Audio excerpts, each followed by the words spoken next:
ABN Maharashtra में आपका खैर मकदम। मैं हूं मुनीर आरिफ खान।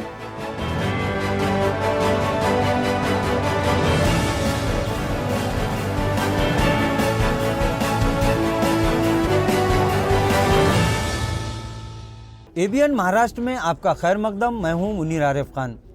नाजरीन, इस वक्त महाराष्ट्र में कुछ सियासी पार्टियों के कायदीन और कुछ सियासी पार्टियां रिजर्वेशन के मामले को लेकर हद से तजावुज कर रही हैं, जिसकी वजह से महाराष्ट्र का पुरसुकून माहौल खराब होने के दहाने पर है। वाज़ेह है कि वैसे तो गुज़िश्ता कई दहाइयों से मुस्लिम, धंगर, ओबीसी और दीगर तबक़ात के लोग मुख्तलिफ हुकूमतों से रिजर्वेशन का मुतालबा करते रहे हैं और हुकूमत हर मरतबा इस मामले पर आंखें चुराने का काम करती रही है। लेकिन गुज़िश्ता 4-5 महीनों से महाराष्ट्र में रिजर्वेशन के मुतालबे ने एक ऐसा रुख इख्तियार किया है कि जिसकी वजह से न सिर्फ मुख्तलिफ समाजों के दरमियान दूरियां पैदा हो रही हैं, बल्कि माहौल भी पुरतशद्दुद रुख इख्तियार करता जा रहा है। इधर मराठा समाज लगातार पूरे महाराष्ट्र में इस मुतालबे को लेकर पूरी तरह से सरगर्म है। हुकूमत में शामिल नेता और तमामी मंत्री संतरी सबके सब पिछले एक महीने में मराठा समाज के गुस्से का शिकार हो चुके हैं।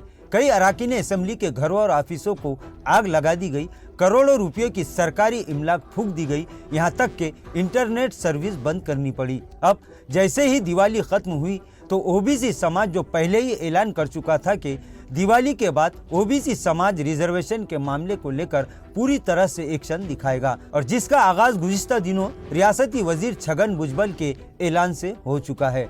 मराठा समाज की खूब खरी खोटी सुनने के बाद छगन भुजबल अब पूरी तरह से रिएक्शन मूड में आ चुके हैं और उन्होंने ये साफ ऐलान कर दिया है कि करेंगे या मरेंगे। नाजरीन, छगन भुजबल के इस बयान के बाद तो महाराष्ट्र की सियासत में नया मोड़ आ चुका है।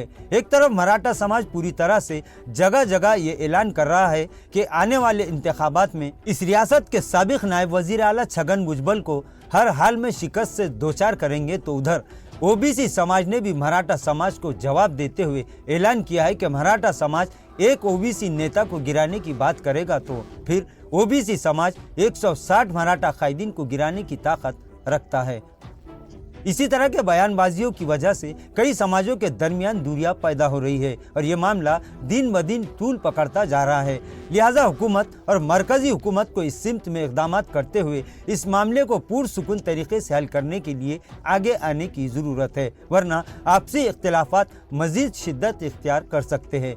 नाजरीन, अब मराठा और ओबीसी समाज के बाद धंगर समाज भी पूरी तरह से सड़कों पर उतरने की तैयारी कर रहा है, जिसके बाद ये मामला 3 हिस्सों में तकसीम होने के इम्कानात है। इतना ही नहीं, छगन भुजबल ओबीसी समाज को इंसाफ दिलाने के लिए अब तो खुद अपनी ही हुकूमत के खिलाफ खड़े दिखाई दे रहे हैं।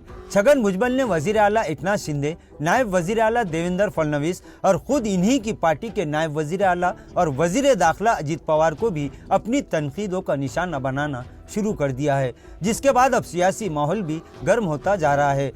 महाराष्ट्र के अवाम का कहना है कि हुकूमत में शामिल साबिक नायब वजीर आला छगन भुजबल ही हुकूमत के खिलाफ खड़े हो चुके हैं, जिससे अंदाज़ा लगाया जा सकता है कि महाराष्ट्र में इस वक्त हालात किस रुख पर जा रहे हैं।